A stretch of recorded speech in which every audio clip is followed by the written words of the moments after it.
Hi guys, welcome back to my channel choose my kitchen. ಬೆಂಡೆಕಾಯಿನ ಬೇರೆ ಬೇರೆ ರೀತಿಯಲ್ಲಿ ಪಲ್ಯ ಮಾಡೋದನ್ನು ನೀವು ನೋಡಿರ್ಬೋದು. ಇವತ್ತು ಸ್ವಲ್ಪ ಸಿಂಪಲ್ಲಾಗಿ ಹಾಗೂ ಈಸಿಯಾಗಿ ಬೆಂಡೆಕಾಯಿ ಪಲ್ಯ ಮಾಡೋದನ್ನು ಈ ವಿಡಿಯೋದಲ್ಲಿ ನೋಡೋಣ.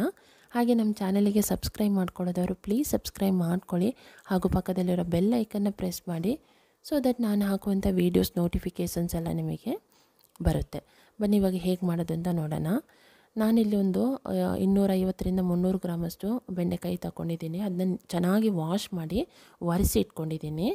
ಆಮೇಲೆ ಈ ರೀತಿ ನೋಡಿ ಸಣ್ಣದಾಗಿ ಕಟ್ ಮಾಡಿ ಇಟ್ಕೊಂಡಿದ್ದೀನಿ. ಇವಾಗ ಒಂದು ಫ್ರೈಯಿಂಗ್ ಪ್ಯಾನ್ ತಗೊಂಡು 2 ಟೇಬಲ್ ಸ್ಪೂನಷ್ಟು ಎಣ್ಣೆ ಹಾಕ್ಕೊಳ್ತಾ ಇದ್ದೀನಿ. ಎಣ್ಣೆ ಬಿಸಿ ಆದಮೇಲೆ ಅರ್ಧ ಟೀ ಸ್ಪೂನಷ್ಟು ಸಾಸಿವೆ, ಆಮೇಲೆ ಒಂದು ಮೀಡಿಯಮ್ ಸೈಜ್ದು ಈರುಳ್ಳಿನ ಈ ರೀತಿ ಉದ್ದುದ್ದಕ್ಕೆ ಕಟ್ ಮಾಡಿ ಹಾಕ್ಕೊಳ್ತಾ ಇದ್ದೀನಿ. ಸ್ವಲ್ಪ ಕರಿಬೇವಿನ ಸೊಪ್ಪು, ಇದಿಷ್ಟನ್ನು ಹಾಕ್ಕೊಂಡು ಈರುಳ್ಳಿ ಸ್ವಲ್ಪ ಚೆನ್ನಾಗಿ ಫ್ರೈ ಆಗೋವರೆಗೆ ಫ್ರೈ ಮಾಡ್ಕೊಳ್ಬೇಕು. ಒಂದು 2 ನಿಮಿಷ.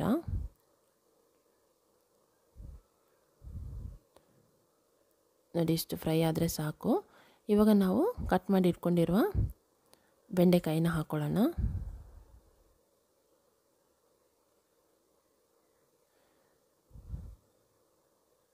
ಬೆಂಡೆಕಾಯಿ ಸ್ವಲ್ಪ ಸಾಫ್ಟ್ ಆಗೋವರೆಗೆ ನಾವು ಫ್ರೈ ಮಾಡ್ಕೊಳ್ಬೇಕು.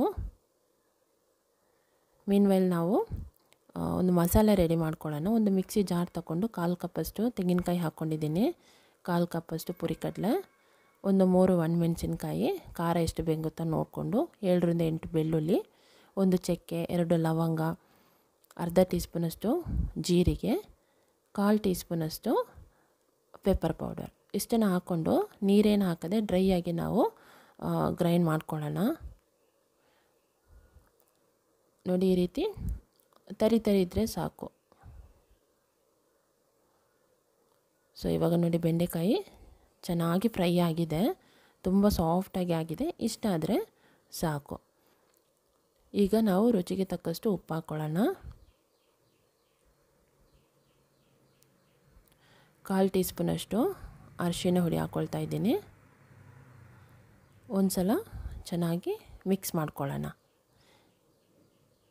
ಈಗ ನಾವು ಗ್ರೈಂಡ್ ಮಾಡ್ಕೊಂಡಿರುವ ಮಸಾಲ ಹಾಕ್ಕೊಳ್ಳೋಣ. ಇಲ್ಲಿ ನಾನು ನೀರೇನು ಆ್ಯಡ್ ಮಾಡ್ತಾ ಇಲ್ಲ, ಹಾಗೇ ಆಯಿಲಲ್ಲಿ ಫ್ರೈ ಮಾಡ್ತಾ ಇರೋದು. ಸೊ ತುಂಬ ಚೆನ್ನಾಗಿರುತ್ತೆ.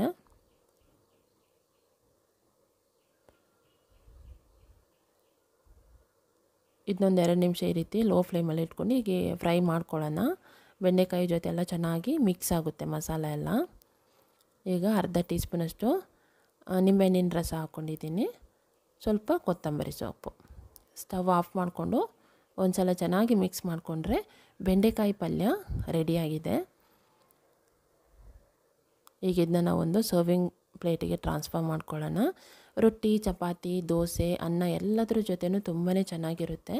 ಸೊ ನೀವು ಕೂಡ ಮನೇಲಿ ಟ್ರೈ ಮಾಡಿ ನೋಡಿ, ಹೇಗಿತ್ತು ಅಂತ ಕಾಮೆಂಟ್ ಸೆಕ್ಷನಲ್ಲಿ ತಿಳಿಸಿ. ಹಾಗೆ ಈ ವಿಡಿಯೋ ಇಷ್ಟ ಆದರೆ ಪ್ಲೀಸ್ ಲೈಕ್ ಮಾಡಿ ಹಾಗೂ ನಿಮ್ಮ ಫ್ರೆಂಡ್ಸ್ ಫ್ಯಾಮಿಲಿ ಜೊತೆನೂ ಶೇರ್ ಮಾಡ್ಕೊಳ್ಳಿ. ನೆಕ್ಸ್ಟ್ ಇನ್ನೊಂದು ಡಿಫ್ರೆಂಟಾದ ರೆಸಿಪಿಯೊಂದಿಗೆ ನಿಮ್ಮನ್ನ ಮೀಟ್ ಮಾಡ್ತೀನಿ. ಟಿಲ್ ದೆನ್ ಟೇಕ್ ಕೇರ್, ಬಾಯ್ ಬಾಯ್.